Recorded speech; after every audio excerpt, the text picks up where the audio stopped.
The United Arab Emirates is located on the southeastern tip of the Arabian Peninsula.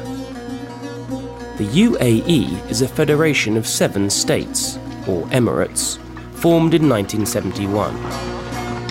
With borders to Saudi Arabia in the southwest and Oman in the east, 4/5 of its 83,600 square kilometers of land are desert. The biggest emirate and capital city of the UAE is Abu Dhabi on the Gulf Coast. But it's the second largest emirate and the UAE's biggest city, Dubai, that's become its most internationally well known. And it's the stunning architecture of the city that is its most distinctive and recognizable feature. Buildings like the 7-star luxury Burj Al Arab Hotel and the amazing Burj Khalifa dominate the city. But what's remarkable when you see the towering skyline today is that if you had visited Dubai just 50 years ago, this city would have been almost totally unrecognizable. Before the 1950s, Dubai was a small but thriving port at the mouth of the Dubai Creek. Members of the Bani Yas tribe, led by the Maktoum family, had settled in the area in 1833, and what was once a tiny fishing village had grown into a centre of trade in the region.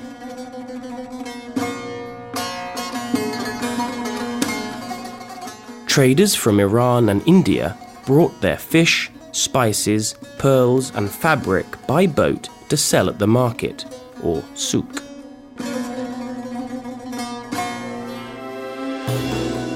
The canal between the Dira and Bur Dubai sides of the city was full of trading barges and traditional boats, called dhows, with their distinctive sails.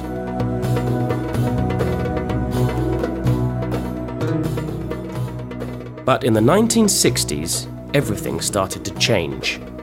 Oil was discovered in the region.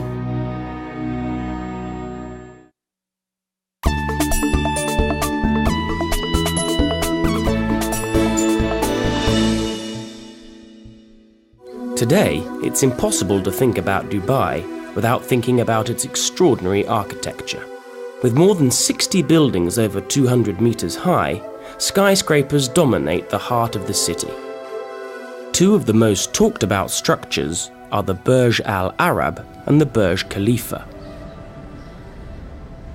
The Burj Khalifa was officially opened in January 2010. And at over 828 meters, it was the tallest building in the world.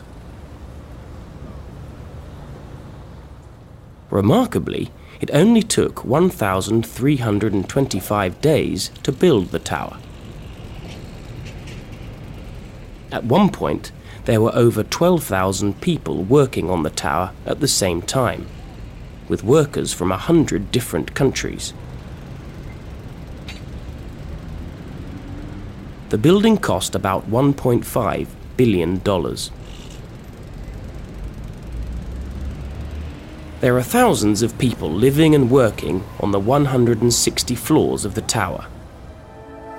Along with the hotel, there are 37 floors of offices, over 1,000 apartments, and one of the biggest shopping malls in the world inside.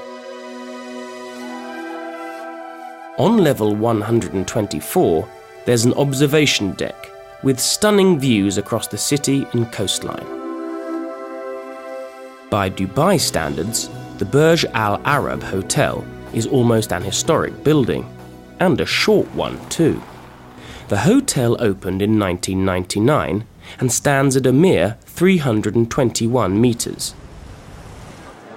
Inside, it's like a vast palace, where guests can enjoy themselves in 7-star luxury.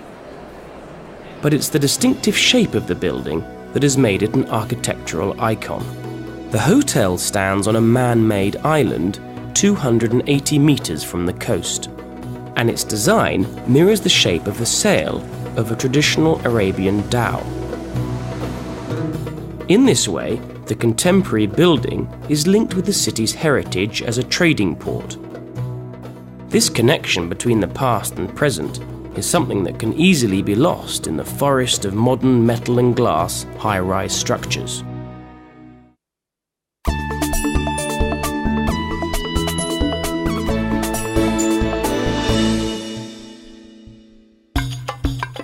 So much of Dubai is brand new that it sometimes feels that the traditions of the Emirati culture could get lost.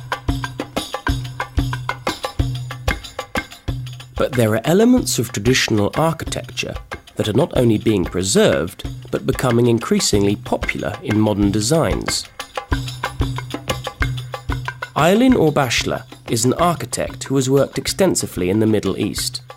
I'm an architect by training, but I specialised in historic buildings and the conservation of historic buildings and historic areas. Aylin has spent time looking at the historic buildings in Dubai. The main architectural tradition, or the main house type of the sort of richer merchants, was the coral-built courtyard houses. They were square or rectangular with a big courtyard in the middle that would provide shade during the hot summer days. And most notably, they had wind towers, which is an idea the Iranian merchants brought from Iran with them when they settled in Dubai. In the past, wind towers served a very practical purpose. They were an early form of air conditioning. The air captured by the tower circulated round the home, keeping it cool in summer, when the temperature can rise above 50 degrees. And today, wind towers are increasingly common, even in new buildings. But with modern technology, are they still needed? Not in the hugely practical sense, because buildings are sort of built and cooled in very different ways, using air conditioning and a lot more mechanical ways. But it remains a very strong symbol of Dubai. So if people talk about traditional architecture in Dubai, the wind tower is that sort of known symbol. And therefore, many new buildings in Dubai have used the wind tower in one form or another, in a sort of symbolic way rather than an actual useful way. Dubai is a city of many faces, and there is pride in different forms of architecture. There is pride in the historic buildings that have survived and that have been restored.